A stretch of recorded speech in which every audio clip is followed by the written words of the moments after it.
वैसे तो आपने सुना ही होगा कि एक आदमी काम कर रहा है 10, लेकिन किसी में भी परफेक्ट नहीं है वो। उसको बोलते हैं जैक ऑफ ऑल ट्रेड्स। लेकिन एक शख्स है जो सारे काम बखूबी निभा रहा है। Acting, direction, film acting, theatre acting, back staging, screen play, तमाम तरीक़े काम वो कर रहा है। जी हाँ, उस बंदे का नाम है 1969 में जन्मा उत्पल दत्त। जी हाँ, उत्पल दत्त साहब, हम उन्हीं का जिक्र कर रहे हैं। हम तो उन्हें कहेंगे master of all trades. West Bengal के गांव में उनका जन्म हुआ था और कलकत्ते में सेंट जेवियर्स नाम के कॉलेज में उनकी कॉलेजिंग हुई थी। इंग्लिश लिटरेचर में डिग्री प्राप्त की थी उन्होंने। Very highly educated.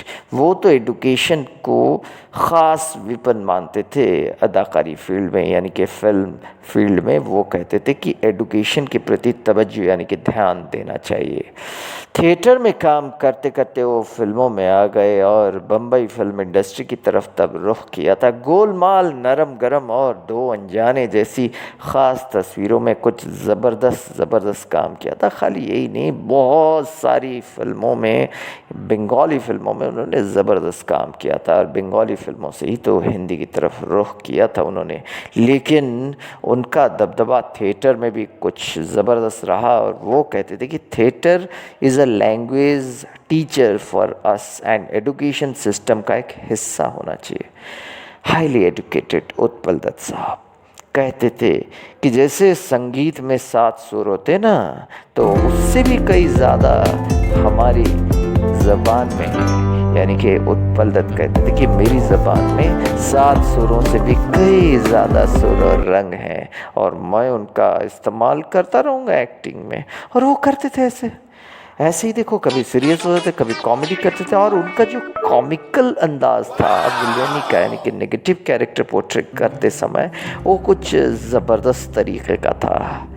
फिल्म बरसात की एक रात, फिल्म गोलमाल भी देखिए और फिल्म द ग्रेट गैम्बलर देखिए, उसमें कॉमेडी करते थे एक ज़बरदस्त तरीक़े से। वो खाने के बड़े शौकीन थे। वो कहते थे कि मुझे हर प्रकार की मिठाइयाँ मेरे सामने रखी हों और मैं उसे खाता रहूं और मैं हर तरह के खाने बस खाता रहूं। उनकी शादी भी 1970 में थिएटर आर्टिस्ट शोभा सेन जी से हुई। उनसे एक बेटी हुई थी। वो बेटी भी JNU यूनिवर्सिटी दिल्ली में प्रोफेसर हैं, हाईली एजुकेटेड। 1993 में रिपीटेड डायलिसिस के बाद, किडनी के मरीज़ बनने के बाद उनका स्वर्गवास हो गया। उनकी अदाकारी के भिन्न प्रकार के रंग ढंग हमारे दिल में एक ख़ास जगह बनाकर सदा रहेंगे।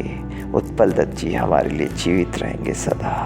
हम सदा अपने निजी जीवन में भी उन्हें देखते रहेंगे और याद करते रहेंगे। उनका अनुभव हम करते रहेंगे और उनका तजुर्बा वो तजुर्बा भी हम लेते रहेंगे।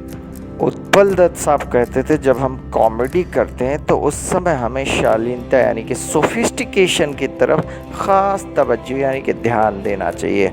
उत्पल दत्त ने कभी भी गंदी कॉमेडी नहीं की। आप ऐसे ही जुड़े रहिए हमारे इस चैनल के साथ, ऐसी महान दिलचस्प पेक्यूलियर कैरेक्टर्स के बारे में जानने के लिए। और भी ज़बरदस्त चीज़ें आने वाली हैं। ओम साई राम, जय साई नाथ। तजुर्बा